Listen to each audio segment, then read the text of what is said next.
Hello നമസ്കാരം മാസ്റ്റർമൈൻഡ് പുതിയ video ക്ലാസ്സിലേക്ക് ഏവർക്കും സ്വാഗതം. അങ്ങനെ ഡെയിലി മാത്സ് ക്വസ്റ്റ്യൻ്റെ അടുത്ത സീരീസിലേക്ക് പോവുകയാണ്. സോ അതിനു മുമ്പ് നിങ്ങൾ വീഡിയോ ആദ്യമായിട്ട് കാണുകയാണെങ്കിൽ പ്രീവിയസ് വീഡിയോസ് കണ്ടു നോക്കുക. ഓക്കെ ആണെന്ന് തോന്നിക്കഴിഞ്ഞാൽ, ഉപകാരപ്പെട്ടെന്ന് തോന്നിക്കഴിഞ്ഞാൽ എന്ത് ചെയ്യുക, സബ്സ്ക്രൈബ് ചെയ്യുക, ഷെയർ ചെയ്യുക, നിങ്ങളുടെ ഫ്രണ്ട്സിനൊക്കെ ഒന്ന് ഷെയർ ചെയ്ത് കൊടുക്കുക. ഓക്കെ, സോ നിങ്ങളുടെ ഒരു വാല്യുബിൾ കമൻറ്റ്സ് കൂടി ഞാൻ എക്സ്പെക്റ്റ് ചെയ്യാണ്. വൈറ്റ് ബോർഡിൽ നിന്നും പേപ്പറിലേക്കും വന്നുള്ള വ്യത്യാസം, എന്തെങ്കിലും ഒരു ഡിസ്റ്റർബൻസോ നെഗറ്റീവ് ഫീലോ ഉണ്ടെങ്കിൽ നിങ്ങൾ എന്ത് ചെയ്യുക, ദയവായിട്ട് നിങ്ങളുടെ വാല്യുബിൾ കമൻറ്റ്സ് ഒന്ന് പറയുക. കാണുന്നവർ രണ്ടുപേർക്കും കൂടുതൽ ടൈം ലോസ് ഇല്ലാണ്ട് നിങ്ങൾക്ക് കൂടുതൽ ഉപകാരപ്പെട്ടോട്ടെ എന്ന് വിചാരിച്ചിട്ടാണ്. എനിക്കാണെങ്കിൽ കൂടുതൽ ടൈം ലോസ് ഇല്ലാണ്ട് പെട്ടെന്ന് പേപ്പറിലാകുമ്പോൾ പെട്ടെന്ന് വീഡിയോ എടുത്ത് അപ്ലോഡ് ചെയ്യാം. കൂടുതൽ ക്വസ്റ്റ്യൻസ് നിങ്ങളിലേക്ക് എത്തിക്കാൻ സാധിക്കും, കൂടുതൽ സീരീസ് നിങ്ങളിലേക്ക് എത്തിക്കാൻ സാധിക്കും. അതുകൊണ്ടാണ് ഞാൻ വൈറ്റ് ബോർഡിൽ നേരെ പേപ്പറിലേക്ക് മാറിയത്. സോ നിങ്ങൾക്കാണെങ്കിൽ കൂടുതൽ ക്വസ്റ്റ്യൻസും കിട്ടും. അപ്പോൾ രണ്ടാൾക്കും തിരക്കേടില്ല എന്ന് തോന്നിയത് കൊണ്ടാണ് ഞാൻ പേപ്പറിലേക്ക് മാറിയത്. ഒരു സംഖ്യയുടെ 30%, 20%, 10% 24 എങ്കിൽ സംഖ്യ എത്ര? ഒരു സംഖ്യയുടെ 30%, 20%, 10% 24 ആണ് എങ്കിൽ സംഖ്യ എത്ര? സോ സംഖ്യ നമുക്കറിയില്ലല്ലോ. സംഖ്യ എക്സ് എന്നെടുത്തല്ലോ.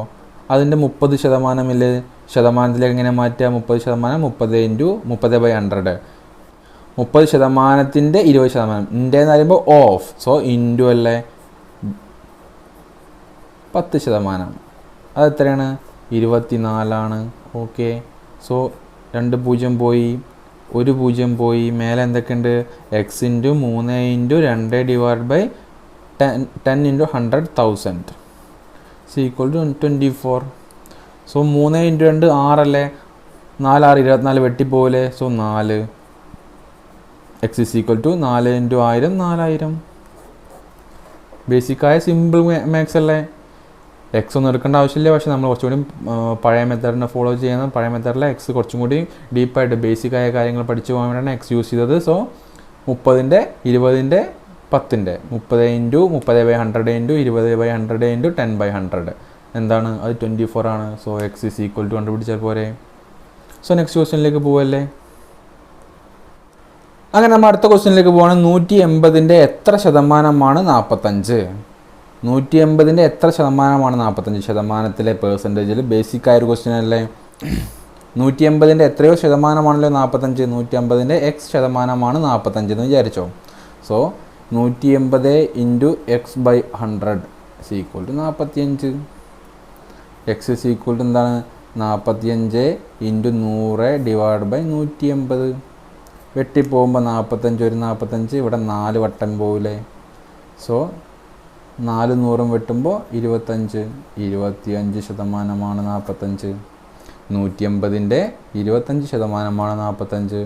അങ്ങനെ ഒന്ന് ലോജിക്ക് വെച്ച് ചെയ്യുകയാണെങ്കിലോ 180 പറയുമ്പോൾ 100%.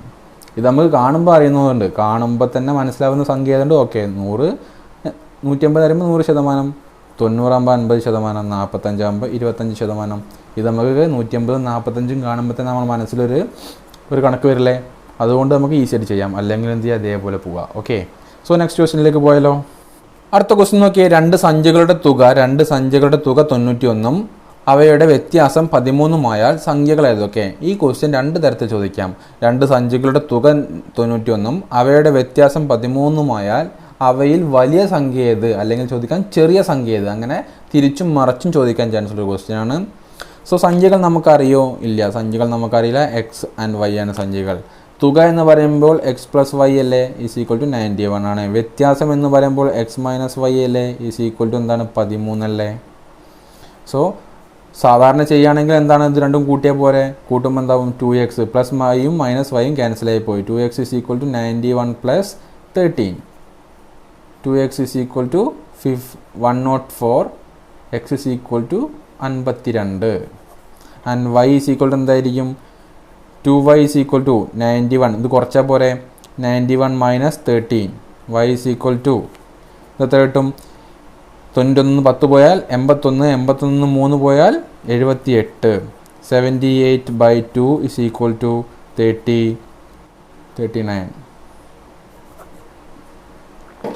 ഓക്കെ, അങ്ങനെ 2 സംഖ്യകളുടെ വ്യത്യാസവും തുകയും തന്നു കഴിഞ്ഞാൽ സംഖ്യകൾ ചോദിച്ചു കഴിഞ്ഞാലോ അല്ലെങ്കിൽ വലിയ സംഖ്യ ചോദിച്ചു കഴിഞ്ഞാലോ ചെറിയ സംഖ്യ ചോദിച്ചു കഴിഞ്ഞാലോ ഇങ്ങനെ എഴുതി കളിക്കാൻ നിൽക്കരുത്. വലിയ സംഖ്യ ചോദിച്ചു കഴിഞ്ഞാൽ എന്ത് ചെയ്യുക? രണ്ടും കൂടി കൂട്ടുക, പകുതി എടുക്കുക. രണ്ടും കൂടി കൂട്ടിയിട്ട് പകുതി എടുക്കുക. തുകയും വ്യത്യാസവും കൂട്ടുക, പകുതി എടുക്കുക. ചെറിയ സംഖ്യ ചോദിക്കുന്ന വെച്ചാൽ എന്ത് ചെയ്യുക? തുകയും വ്യത്യാസവും കുറയ്ക്കുക പകുതി എടുക്കുക, തുകയും വ്യത്യാസവും കുറയ്ക്കുക പകുതി എടുക്കുക, തുകയും വ്യത്യാസവും കുറയ്ക്കുക പകുതി എടുക്കുക, തുകയും വ്യത്യാസവും കുറച്ചിട്ട് പകുതി എടുക്കുക. ഓക്കെ, ഒരു ക്വസ്റ്റ്യൻ നോക്കി. അങ്ങനെയാണെങ്കിൽ സം എന്താണ്? Sum 18, difference 12. സമ്മ് 18 ഡിഫറൻസ് 12 ആണെങ്കിൽ എന്താണ്? സമ്മ് 18 ഡിഫറൻസ് 12 ആണെങ്കിൽ ഇതിൽ വലിയ സംഖ്യ ഏതാ? വലിയ സംഖ്യ ആകുമ്പോൾ 18 പ്ലസ് സമ്മും ഡിഫറൻസും കൂട്ടുക പകുതി എടുക്കുക. 18 പ്ലസ് 12 30/2 15. ചെറിയ സംഖ്യ ആണെങ്കിലോ 18 മൈനസ് 12/2 = 6/2 3. ഓക്കെ ആണല്ലോ. സോ രണ്ട് സംഖ്യകളുടെ തുകയും വ്യത്യാസം തന്നിട്ട് സംഖ്യകൾ ചോദിച്ചു കഴിഞ്ഞാൽ എന്ത് ചെയ്യുക? രണ്ടും കൂടി കൂട്ടുക, തുകയും വ്യത്യാസം കൂട്ടുക /2 ആൻഡ് തുകയും വ്യത്യാസം കുറയ്ക്കുക /2. ഓക്കെ, അടുത്തൊരു ക്വസ്റ്റ്യൻ നോക്കിയേ. അടുത്തടുത്ത രണ്ട് ഇരട്ട സംഖ്യകളുടെ ഗുണനഫലത്തോട് 1 കൂട്ടിയാൽ 289 കിട്ടും. സംഖ്യകൾ ഏതൊക്കെ? LDC 2017 ആണെന്നാണ് എൻ്റെ ഓർമ്മ. പ്രീവിയസ് ക്വസ്റ്റ്യൻ ആണ്. അടുത്തടുത്ത രണ്ട് ഇരട്ട സംഖ്യകളുടെ ഗുണനഫലത്തോട് 1 കൂട്ടിയാൽ 289 കിട്ടും. സംഖ്യകൾ ഏതൊക്കെ? ഓപ്ഷൻസ് ഉണ്ട്: 14 12, 16 18, 24 22, 28 26. ഇരട്ട സംഖ്യകൾ എന്ന് പറയുമ്പോൾ തൊട്ടടുത്ത ഇരട്ട സംഖ്യകൾ എന്ന് പറയുമ്പോൾ എന്താണ്? X ആകാം, X+2 ആകാം. ഇതിൻ്റെ രണ്ടിൻ്റെയും ഗുണനഫലമല്ലേ X × X+2. അതിൻ്റെ ഗുണനഫലത്തോട് 1 കൂട്ടിയാൽ 289 കിട്ടും. ഇതെന്തായി? ഇപ്പോൾ ക്വാഡ്രാറ്റിക് ഇക്വേഷനൊക്കെ ആയല്ലേ? x² + 2x + 1 = 289. ഇത് ചെയ്ത് വരുമ്പോൾ നമുക്ക് സമയം പോകും. ഓപ്ഷൻ തന്നതിരിക്കും നേരെ അവിടെ വെച്ച് പിടിച്ചാൽ പോരെ. നോക്കിയേ, രണ്ട് ഇരട്ട സംഖ്യകൾ, ഇതെല്ലാം ഇരട്ട സംഖ്യകളാണ്. ഓപ്ഷനിൽ 14 12 ഇരട്ട സംഖ്യയാണ്, 16 18, 24 22, 28 26 ഒക്കെ ഇരട്ട സംഖ്യകളാണ്. ഇതിൻ്റെ ഗുണനഫലത്തോട് 1 കൂട്ടിയാൽ 289 കിട്ടും. ഇത് ജസ്റ്റ് ഒന്ന് ഗുണിച്ച് നോക്കിയേ. 14ഉം 12ഉം ഏകദേശം ഒരു 200 100 സംതിങ് ആയുള്ളൂ അല്ലേ? 200 താഴെ വരുള്ളൂ. 14 × 12 10 ആകുമ്പോൾ 140, 2 ആകുമ്പോൾ 28 168 ആവുള്ളൂ. അപ്പോൾ അതല്ല, അതിനോട് 1 കൂടിയിട്ട് കാര്യമില്ല. ഇനി വലിയ സംഖ്യ നോക്കിയാൽ, ചെറിയ സംഖ്യ നോക്കി, വലിയ സംഖ്യ നോക്കി. 28 × 20 അപ്പോൾ തന്നെ നമുക്ക് അത് 280 400 സംതിങ് ആയി ഗുണനഫലം. രണ്ട് സംഖ്യകൾ ഗുണിച്ചാൽ ഗുണനഫലം 400 മേലെ പോയില്ലേ? അടുത്ത് നോക്കിയേ, 24 × 20 അതെന്താണ്? അതിൻ്റെ ഗുണനഫലവും 400 മേലെ പോയില്ലേ? പിന്നെ ഉള്ളത് ഇതാണ്, ഒരു ഓപ്ഷനല്ലേ ബാക്കിയുള്ളൂ. സോ 16 × 18 ഒന്ന് ഗുണിച്ച് നോക്കിയേ. 10 × 18 180 ആണ്. 5 × 18 എത്രയാണ്? പകുതി എടുത്താൽ പോലെ 180ൻ്റെ പകുതി 100. സോ 280 പറയുമ്പോൾ മനസ്സിലാവില്ല, കാണിച്ച് ഗുണിക്കാം. 16 × 18 പെട്ടെന്ന് ഗുണിക്കുക. 10 × 18 180. 16 അല്ലേ? 5 ഇല്ലേ? പകുതി എടുത്തു കഴിഞ്ഞാൽ 5 × 18 90. ഇനി ഒരു 18 കൊണ്ട് ബാക്കിയുള്ളൂ 18. കൂട്ടിയൊക്കെ 180ഉം 90ഉം 270, 270ഉം 18ഉം 288. 288നോട് 1 കൂട്ടിയാൽ എന്തായി? 289 ആയല്ലോ. സോ നമ്മുടെ answer is 16 and 18. Okay, quadratic equation ചെയ്യാൻ പോയി കഴിഞ്ഞാൽ ഒരുപാട് സമയം പോകും. ഓക്കെ, നെക്സ്റ്റ് ഒരു ക്വസ്റ്റ്യൻ നോക്കിയാലോ.